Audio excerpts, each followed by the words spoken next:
All right, we'll open the meeting at 5:06. Public comment, is there any public comment?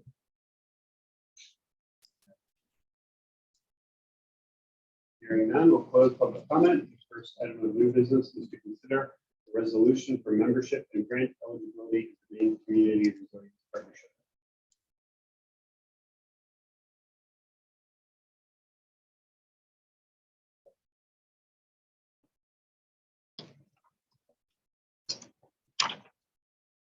So you have a draft of the resolution. This is a required piece for joining the partnership, which then makes us eligible to apply for grants. We can do these simultaneously with this first one, and then once we're a member, we'll be eligible for subsequent rounds as well. This builds off of the survey work that we did here with Lori Osher on April 27th, and then up at the Expo on May 6th, pulling on those themes that came out of those. And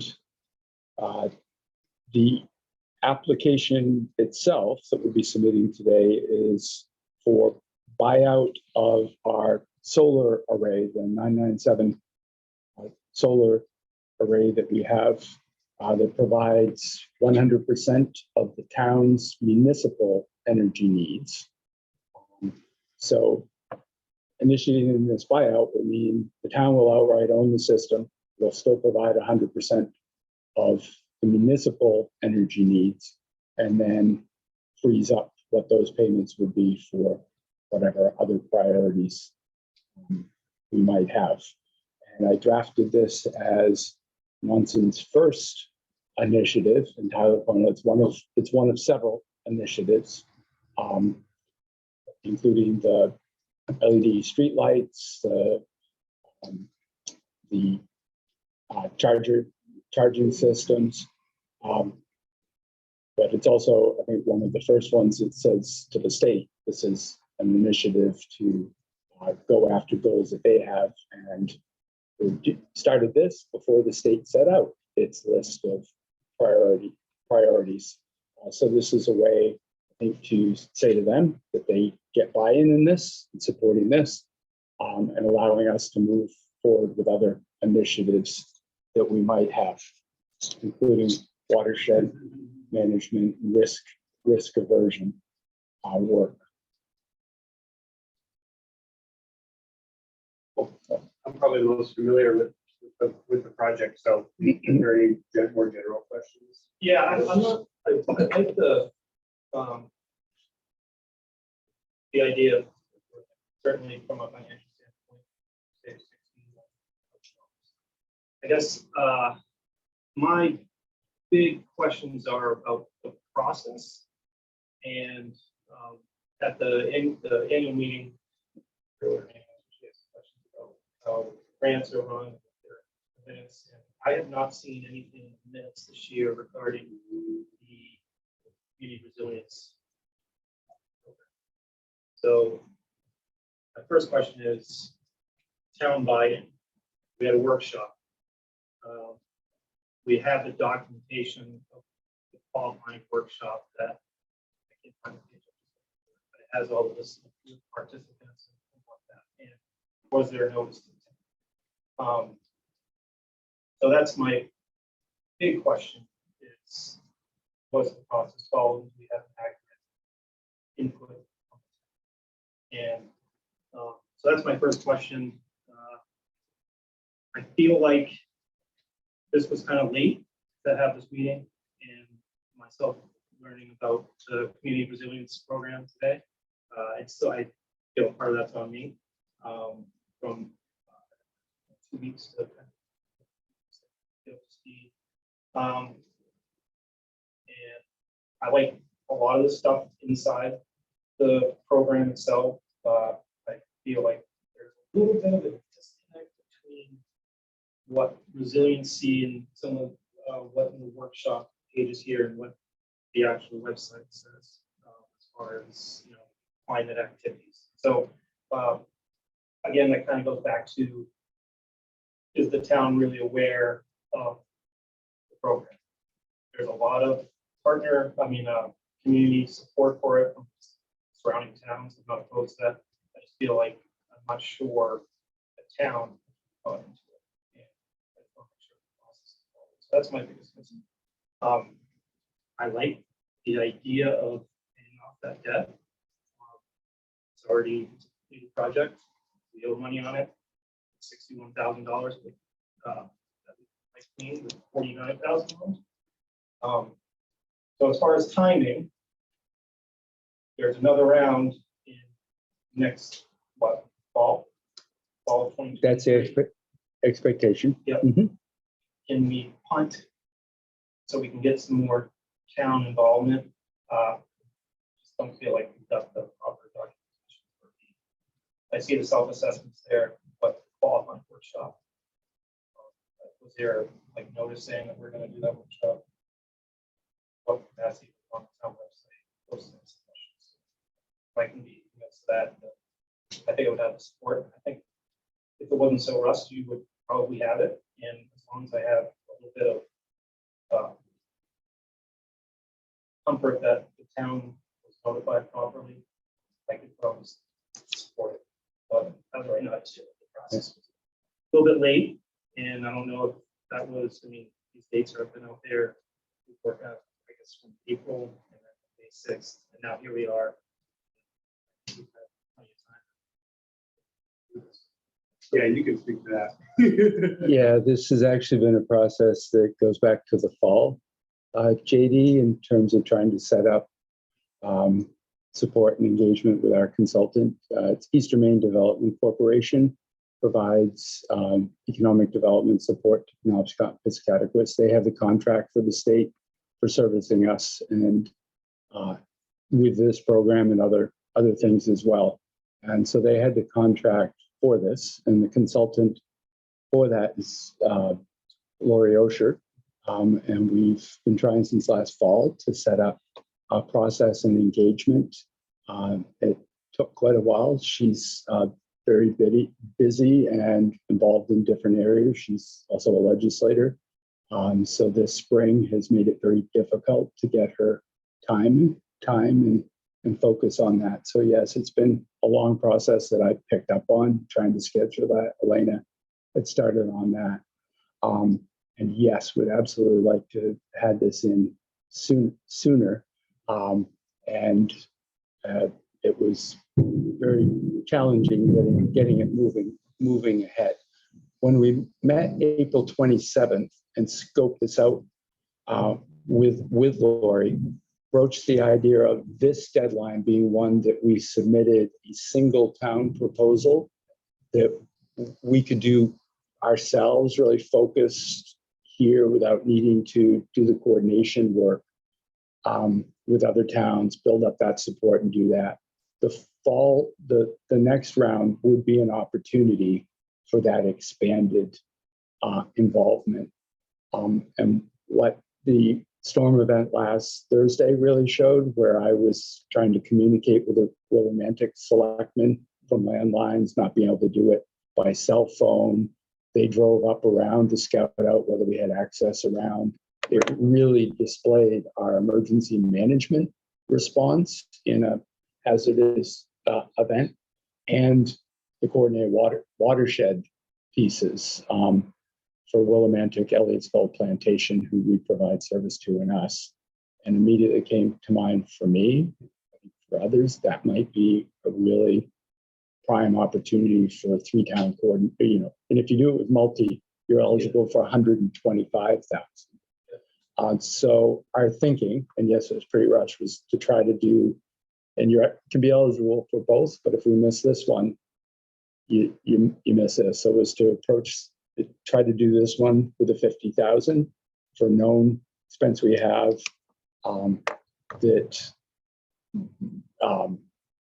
is straight, pretty much straight out financial, and is already a commitment the community has made that might not need as much buy-in on support work, and longer term watershed risk aversion that would take more time to do that additional work. And that's what I would envision would be for that doing more of the community work, more of the buy-in, working with the planning board and others on that piece. And yes, we did advertise. I found it takes a lot of work to get people to come out for meetings. Different meetings I've had, the ATV meetings and other meetings, is to do direct recruitment, to ask people to come. Have been on any agenda or any minutes? Yeah, I was just checking on some talking, some good points though. November, select board meeting, Elaine talked about that minutes before you came. And I was just pulling it up here. Community resilience surveys, self-evaluations almost done. Elaine had reported, stated there are 4 more questions left to be answered, and they can be discussed at the workshop, which was scheduled. We weren't sure at that point when it was going to be. We were waiting for OSHA's schedule. Alina said she'd find out how long the workshop will last, the date and time to be scheduled. And then on our website, we posted April 27th at 6. And that was what we did when she was remote with us. And that was I forget what it's called. That was I guess not, did they call it a hearing or just a community meeting? Community workshop. Public workshop, right. And it was advertised as Eastern Maine Development Corporation. Because that's where she's from. Yeah. And then So there wasn't any, so it was advertised as an Eastern Maine Development Corporation meeting, but then there's an explanation under that. That says should present opportunities for community action grants through the Community Resilience Partnership to increase community resilience to natural hazards and climate change impacts. The public is encouraged to attend. No. But unless people check the website or the Facebook page, it's Right. As Mhm. long as it was on there. I just didn't see it in any of the minutes. And then just the documentation for just you have that is a list of things that.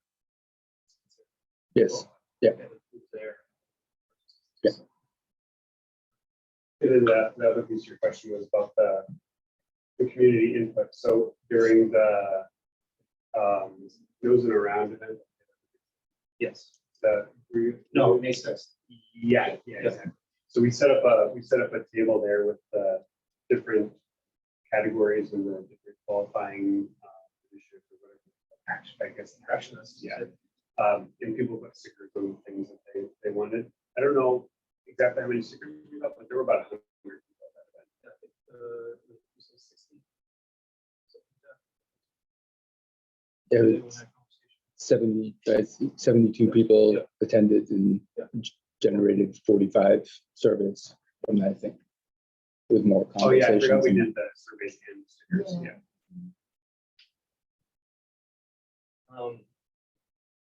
Next question is, so this resolution gives you basically a point of contact for the partnership, and you can go ahead and pursue other grants. Only with your Okay. blessing. Sorry. Yes, Seems to be. this gets us on. Are you sure that this will be, because it's a past budget, does it feel like a new?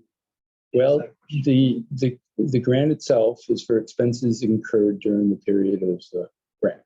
And so this buyout piece, I believe, meets the straight face of a cost that occurs in the period of this. And there've been other similar awards, I believe. Did we ask Lori Osher? Mhm. They wouldn't just, because it's a 4-year partnership, right? They wouldn't just take our costs during those 4 years. No, presenting that as this is what the cost right now, the cost being the buyout of 49,800 occurs now. It's a bit of a finesse, yes. Yeah. But it makes the state a supporter in the project, and then I think our interest and intent is to consider other future, projects. But yes, any subsequent ones would come back for the specific approval as well as input along the way. And the multi-town ones require the input of all the towns. So as we're working now, providing emergency fire and EMS to 2 towns and 2 plantations, pretty much surrounding us, provides a lot of, I think, great opportunities for collective planning and response.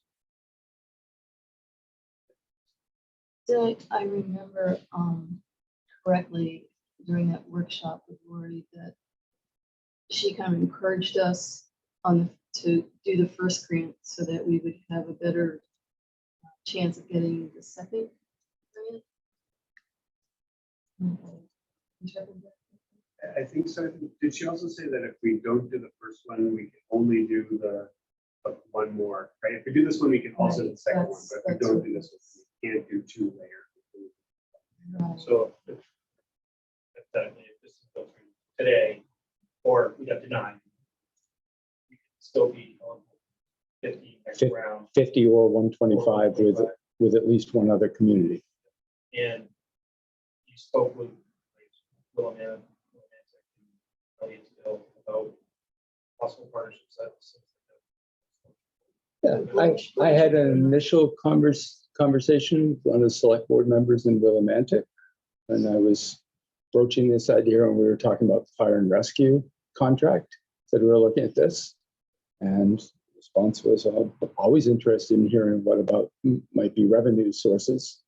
And that select board member said they've gotten a lot of resources for doing culverts and bridges through the salmon organizations for doing that. So they've already got a creative view toward figuring out how to do some of their projects with that. But yes, I think, and the unorganized territories would be through the county, but in partnership. But like last week, that was a big deal. That was a big deal when we couldn't get down the Elliottsville Road for our residents and for Elliottsville. Because that was a question that we had for Lori, and she was supposed to get back with us, like Blanchard and Elliottsville, because they don't have. So in my research on this site, I found the answer is yes, the unorganized territories can be, and you need to get the letter of support from, I think it's county commissioners. Oh, really? But there is a process where the territories could be included.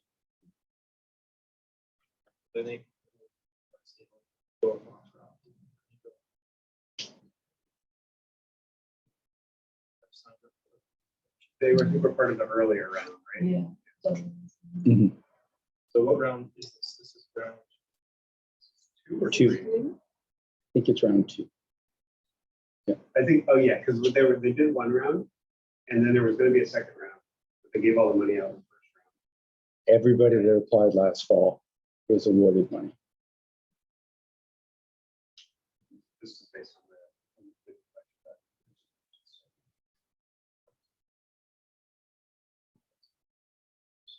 Yeah, it's for something. Actually, they were expecting to have a winter round, and that's kind of what we were gearing toward.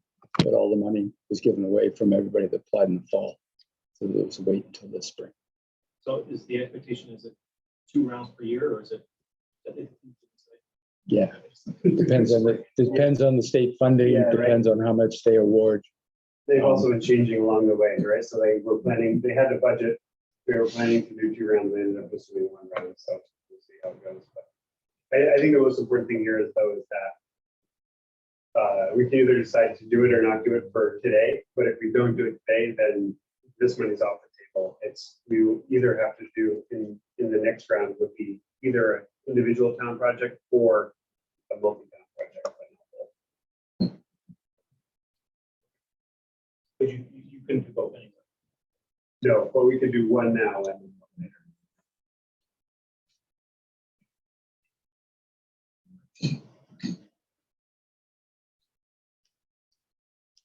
All good questions. But yeah, it has been this has been a unreasonably rushed process. Yeah. In part, I don't want to talk ill on the phone here, but the support that we were expecting to get from the NBC on this process did not materialize. Sue, anything else on your mind? No, I was ditto on that. And just, I know Bill has been hurriedly trying to get that information on his own so that this was feasible. I know, it does feel rushed. It's a combination of like extremely rushed and like what is taking so long. Right, You know? yeah, yeah. But, yeah. This, so here, this is what I think moving forward is a concern, is, you know, we want to get as much community support. We're always going to get NIMBYism, and, you know, just, we should be doing that, whether it's public funding, grants from public or private. Think how strong of this verbiage, or how does this verbiage have to be this way? There's a whole. Yeah. This is they state this is the, you must have this. This is what you must say. Yes. I saw So they're recommended on so the words that are in there, are exactly what they say. This is the minimum. They're, Is it recommended? no, it's required as the minimum. There's a lot more offered as different whereases that you can do at different levels of what issues you're passionate about or the community has identified. But these whereases were the minimum required.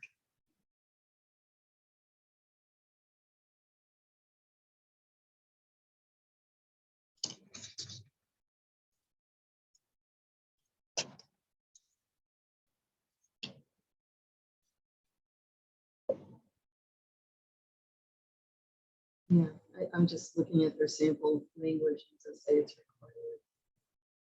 Can I take a look at that? Yeah. Actually, I downloaded it twice here. Get rid of that.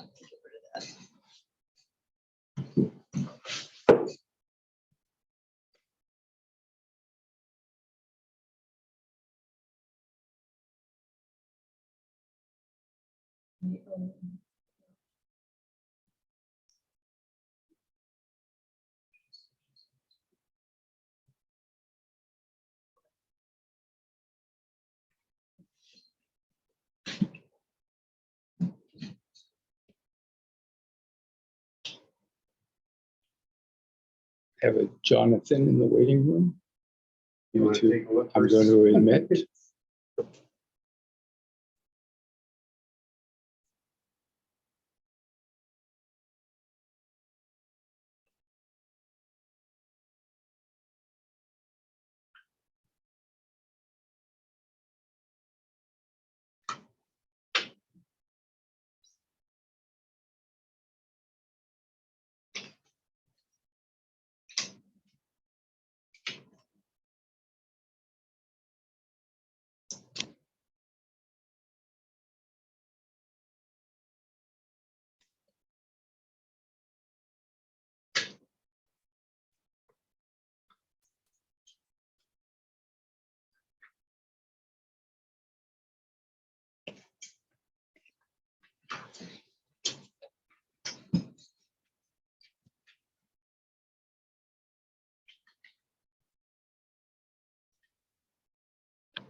Will be awarded this?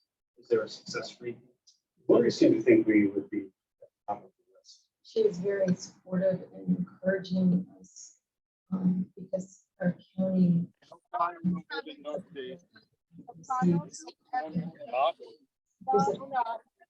There are two counties in the state that hadn't gotten much money from this. She wanted to be able to say, you know, we were the underserved. I think we get the most support from the town. This was passed. This I know. But as long as we stick to structure.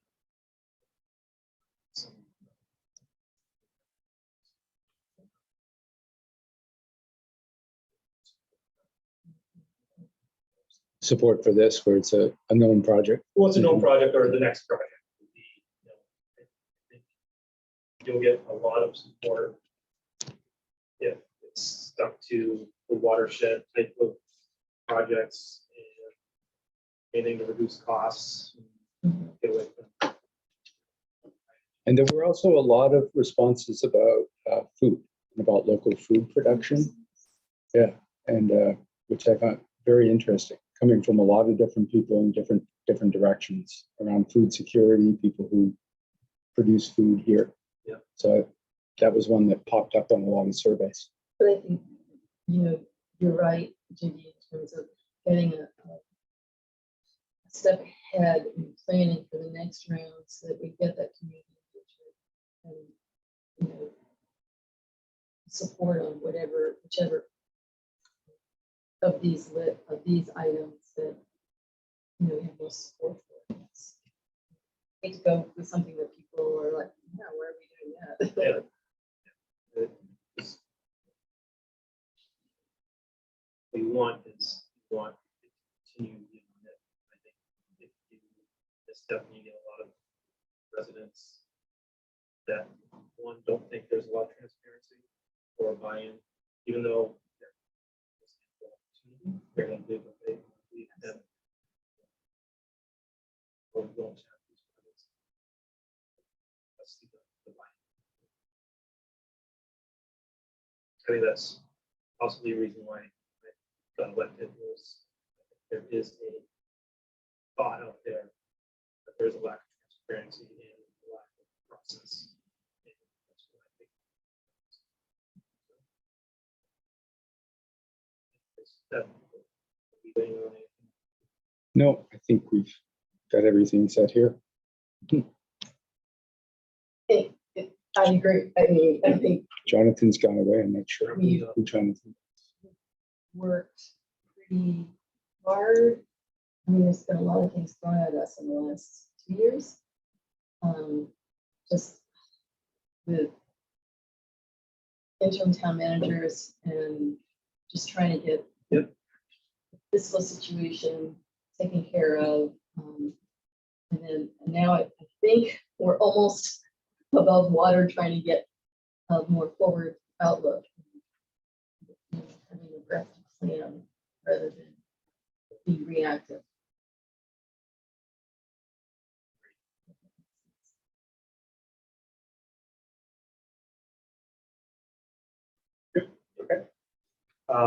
Any questions or discussion on the application itself?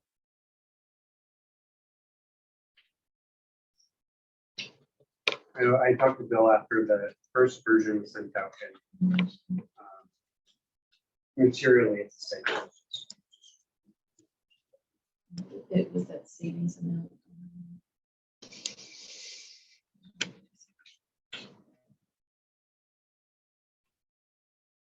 I didn't see anything.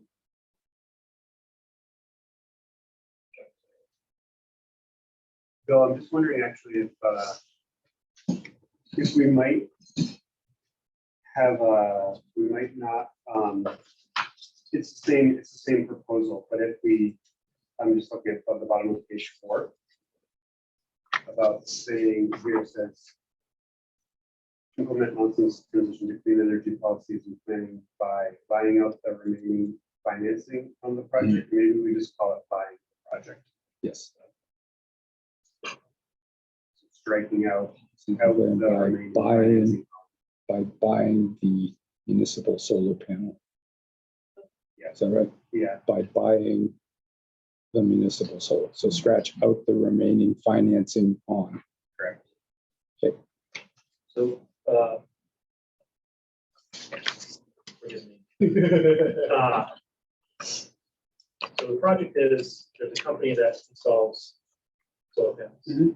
and then they finance the activity. So we own the solar array. No, so this company 997 Solar, yeah, they own the array and they operate the array. We just buy the energy that's produced from the array. Okay. So at this point, what are we, we're buying? Yeah, so we're gonna buy the equipment. we terminate this contract. And then So we'll have the we'll have energy produced from the system and we will no longer. And how, what's nice system. Yeah. It powers all the municipal buildings. Yeah, powers the municipal bills, I use the gym and.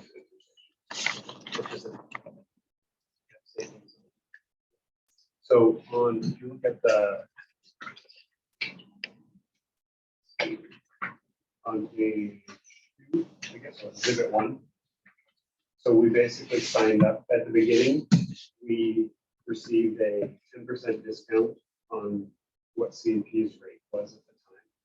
And then locked that in for 6 years. And then there's an escalator thereafter. And so that our savings were basically at 10% at the time. And then it's actually gone way up since then. We're actually saving almost 50% now based on how the electricity prices have gone. So we will be doing 2 things. One is saving money today, but also protecting ourselves against the green piece is just a nice, it's just a bonus, right? It's really a cost. Then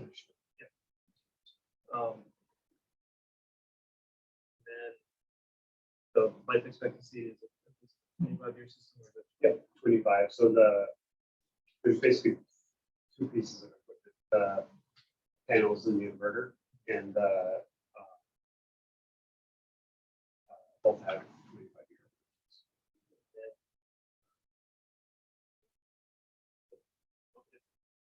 we get allocated. What's the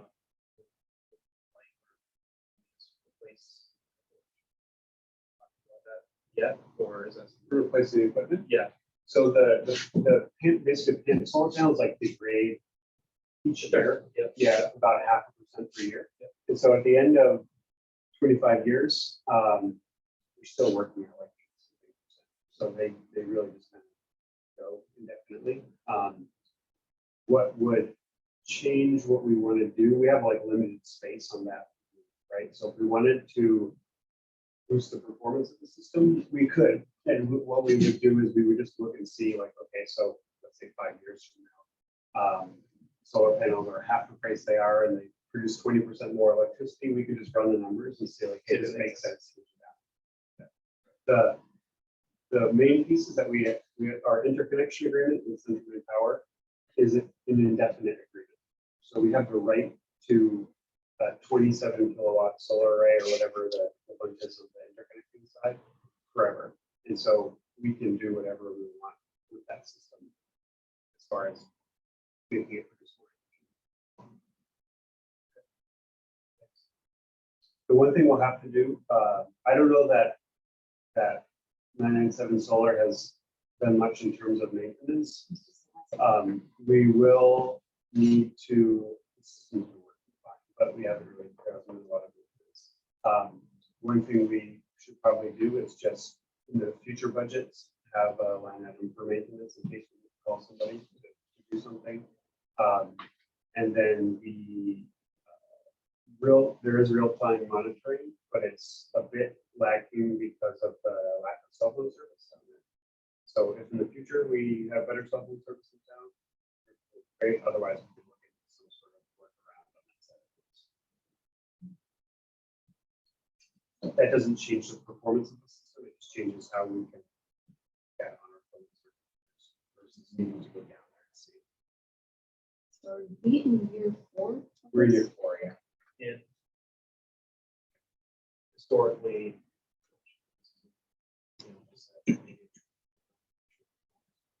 Yeah, it's those types of it's normally like a squirrel choose a wire or something like that.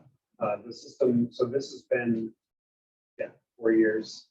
We've never had a big downtime. The system at my house has been up for 2.5 years. That's never had any downtime. There's no moving parts, right? So it's just The clean, I mean, used to have to like check the smells. Yeah.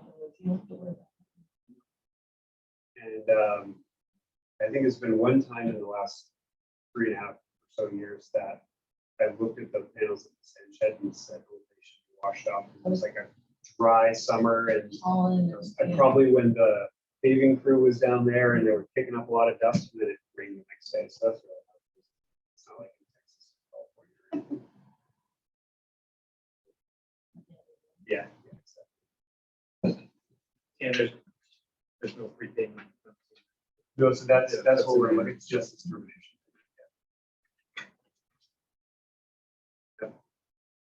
We specifically reach out to them, what our idea is.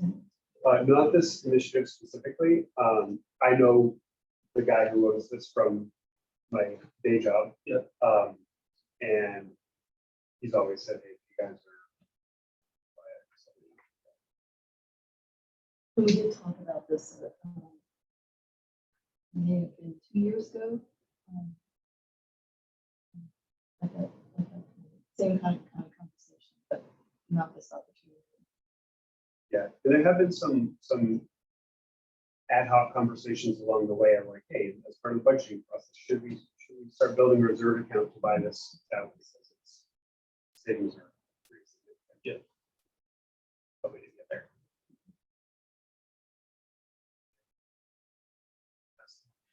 No, excellent question. Good Thank you for question, doing that.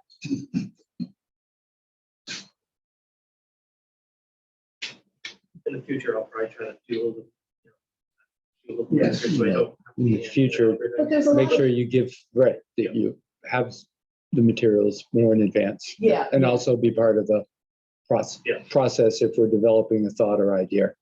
And that's the other part of it is, I've been on this 3 weeks or something, 4 weeks. And a lot of the work's already been done.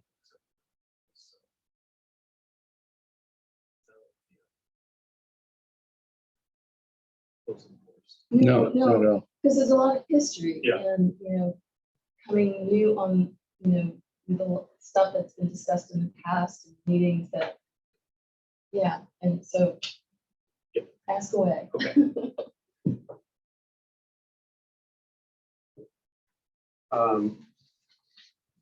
Go on page 5 in the project description. Yes. Maybe we could amend the second sentence to read, instead of the current buyout cost, we should just say Current cost the purchase price. purchase price for the system. And then maybe actually it's 49,880 cents, and then just remove the in the year for of the 20 years. Why change the verbiage? Just to the point that we raised at the beginning of like this, what are we doing? We want this 50,000 to buy the system. It's I feel like it kind of muddies the waters if we're like, oh, it's financing. We're gonna are we using money to like cover our lease payments? What is this really about? Oh, we're just buying the system. Do you want the next sentence to read, the remaining 16 years will have total payments of 61,000?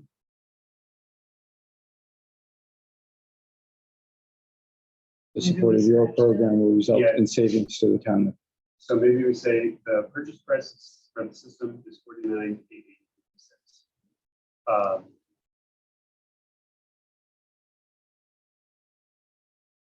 And then delete, and then the support of your program will result in savings of 61,000. So we'll delete the annual payments language and the remaining 16 years. Payment.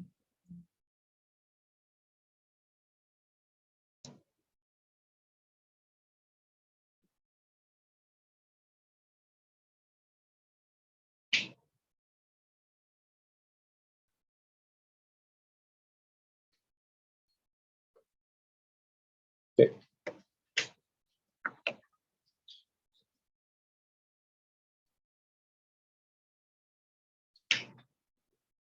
And then on page 6 at the bottom, we say, instead of buy out the finance 997 solar LLC 37 kilowatt array, we'll just say purchase 37 kilowatt array. Should I keep 997 in there? No, just purchase the Purchase the 27 kilowatt array. same thing. We'll remove.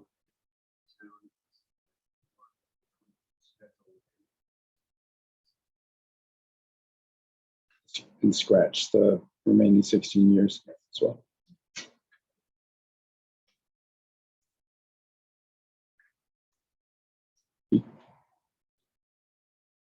Don't you think it strengthens or taking out the 16, the long-term component?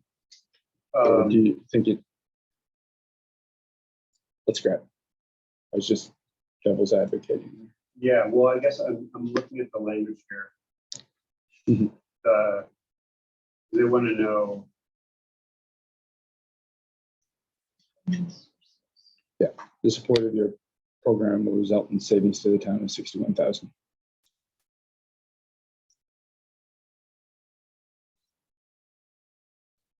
We probably should say somewhere that it is there, right? Because they're gonna. That's the finance. Well, I guess they're gonna say, okay, so you want this money for this array, you know. Do you have an interconnection agreement? Who's your contractor? What equipment are you gonna use? So on and so forth. So we probably should make a That's why I put the 997. So Page 5. purchase the nine, oh, I see what you're saying. Yeah, okay, purchase the 997 solar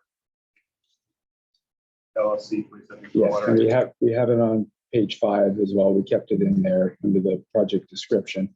But yeah, I would say purchase the 997. Yeah, you're right. Okay. Got it.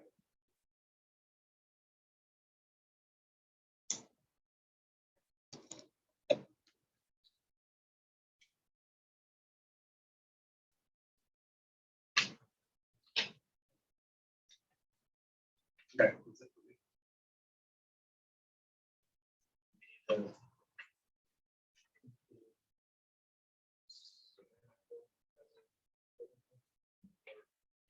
I don't think so. The contract is up with 997. I don't think so. Sorry, do something with this? Yeah. No, they might come back to us and ask for additional supporting, but I don't think submitting it now is necessary.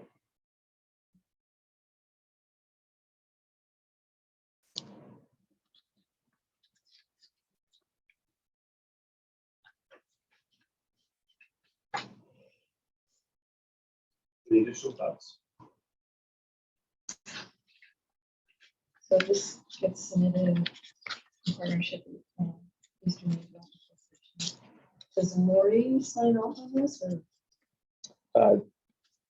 The EMDC is sending a letter of support that will be included. That's why Oh, they're okay. listed here.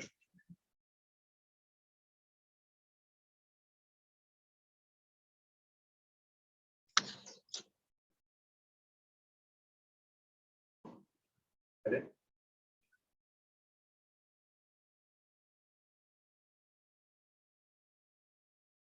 I was just thinking about this cost share, so we've already put money into it. If that's a technicality. Hiring. But we don't need to, right? No, not required because it falls under the list of their items and Oh, we're, okay. and we're tier 1.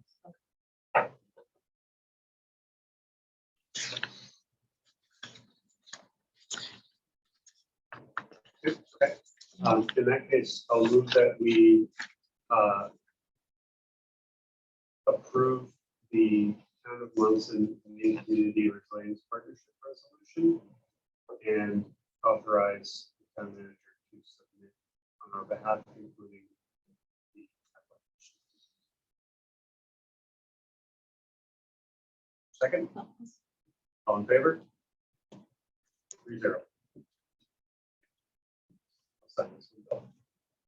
All vote in favor, 3-0.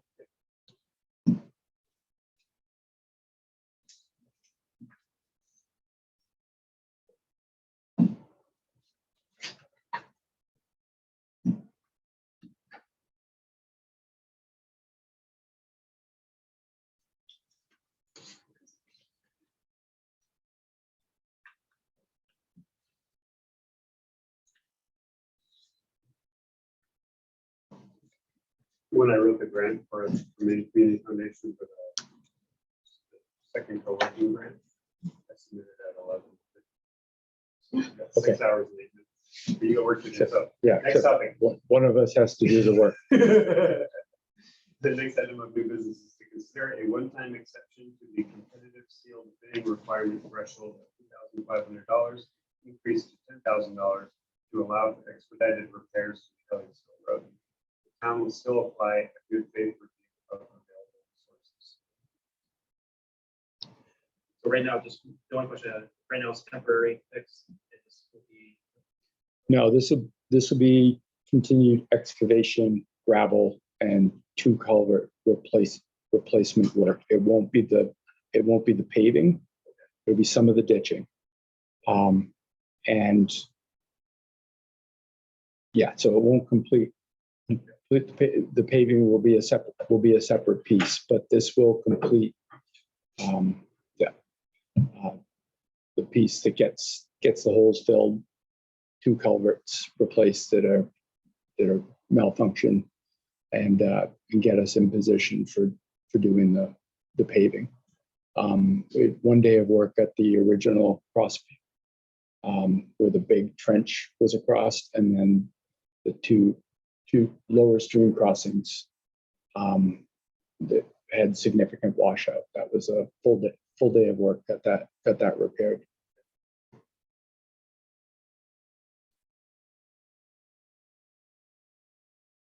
So this is just for FYI. Yeah, this is the current purchasing piece, which we potentially could look at moving ahead. $2,500 limit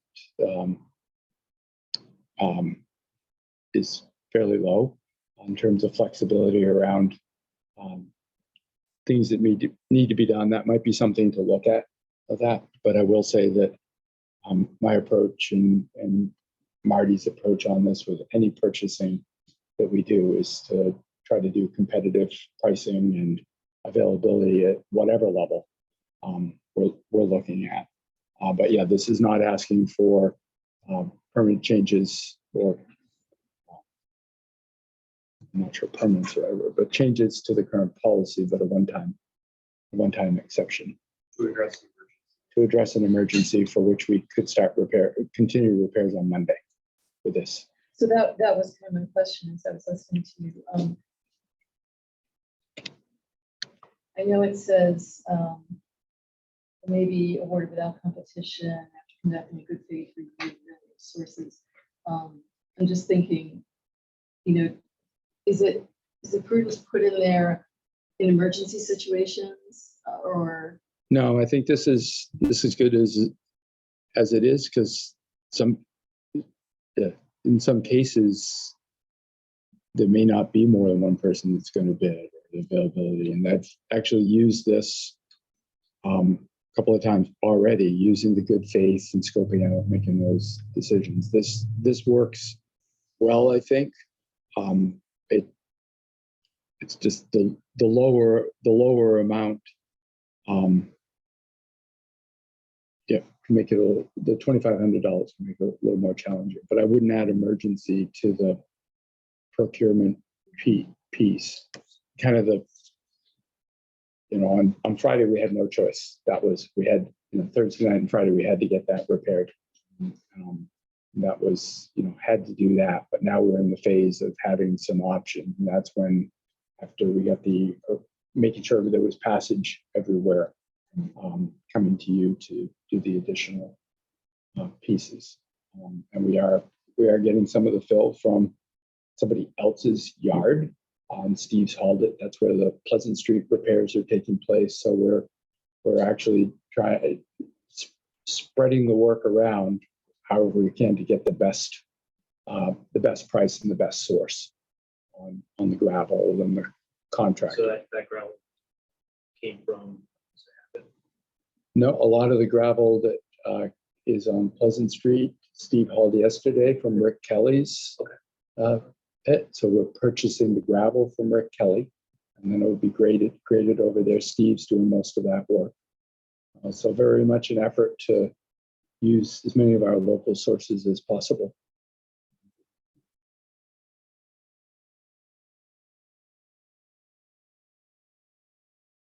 So, And it's very likely that the piece we did on Friday and what still needs to be done will still come in under this $10,000.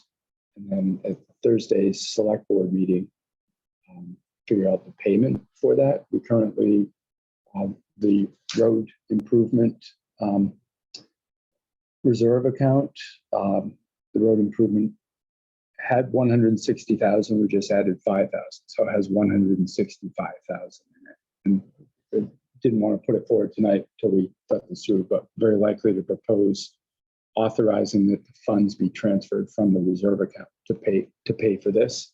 And at the town meeting, if you recall, the town meeting authorized select board to make transfers from the reserve account to expenditures up to $10,000 within a year for each fund. And that would allow us the flexibility to take up to 10,000 from the reserve fund without going to a town meeting to do that. But more importantly, this was a get it done.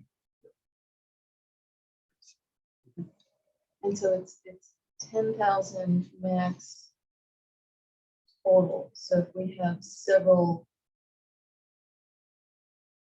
companies or individuals providing materials, equipment for the project, their whole cost of all of that, as long as it's under 10,000. For doing the transfer from reserve fund, but they're For the exclusion or the increase in the bid. this one-time bid is to take care of the excavation gravel work piece. Not necessarily the paving components or other. Right, so as long as both the excavation, the gravel are under 10, if we change this 2,500 to 10, it would cover the excavation and the gravel. For the Elliottsville Right. road piece. But I guess, and I'm sorry, maybe I'm making it more difficult than it sounds. So let's say for some reason, not in this situation, but maybe in another situation, we have two things that come in, emergency situation, and both total more than 10,000. And how would we get such a project done? Maybe. Makes sense. Because of the reserve transfer or because of the policy? Or both. So the reserve transfer limit, that's just a how you're going to pay for it question. So we could also just use the existing annual budget to cover these expenses as well. For operating or Yeah. surplus if there was a, yes, there are different mechanisms to get the funding for that, but the operating budget would be the prime way. And for the policy would be that if let's say that the cost came back at $12,000, then we would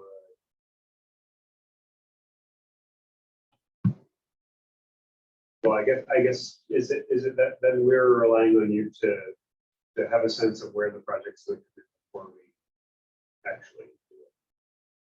Because otherwise we would need to. I've been scoping that already. Yeah, I was just With an thinking- estimate, I think this will cover what we need to. I was just need to thinking do in an emergent, like they were saying, that emergency situation, we gotta get the road repaired quickly, and say it's huge and it comes in over 10. We would probably just stress it like we are right now, right?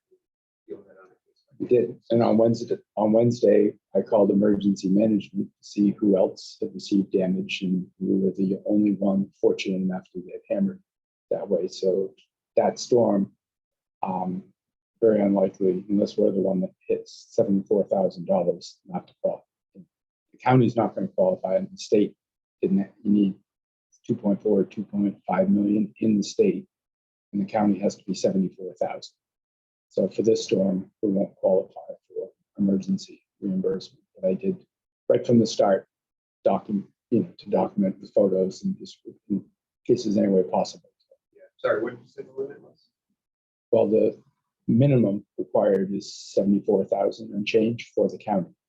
And the state has to have a total of it's 2.5 million Oh, for the event, for the weather event? for that event. And the event could be in one county or one place to qualify at the state level. But here in Piscataquis, to qualify, we need $74,000 to change. But yes, I mean, Did they get whacked? Yeah. they got hit very hard. They're in Penobscot County. But that was one of my first thoughts, was to talk with emergency management, see if we qualified, find out any resources that would be available. And that night, Thursday night, did a good faith assessment of who's available, had somebody scheduled Thursday night, started on Friday.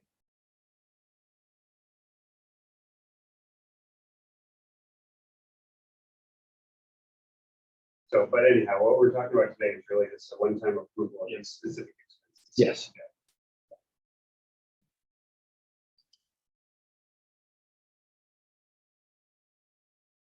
Yeah, okay, then in this case, I will move that we approve a one-time exception to the competitive sealed bidding requirement threshold of $2,500, and increase that to $10,000 to allow for expedited repairs to the house. Knowing that the town will still apply good faith review of available resources. Did you want? I need it, yeah. Second, Jamie, seconds, discussion? Yeah, sorry, I jumped the gun. Pleasant Street is part of this? The repairs?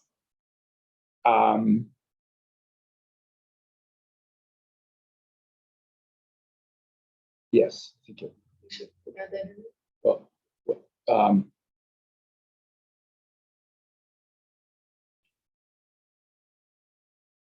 go ahead. I'm sorry. I'm being such a Yeah, no, it's good. stickler. No. Good point, question. Yeah. Yeah, because we've had some overlap between where we're Yeah, taking them. okay, then also, I did this wrong, like, we should make a motion first, then have the discussion, let's just having discussion, make a motion. And then, having a Yeah, discussion. okay. Yeah, so I apologize. All right, it's late. So I will move that we approve a one-time exception to the competitive sealed bidding requirement threshold of $2,500, increase to $10,000 to allow for expedited repairs to Pleasant Street and the Ellisville Road.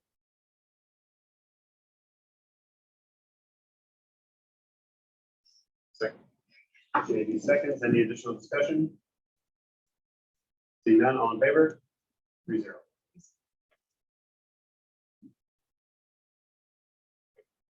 The vote's 3-0. Any items not on the agenda? None? I move that we adjourn. Seconds or seconds? So that's Tyler on move. JD on second at 6:05. And next week we meet. I will be.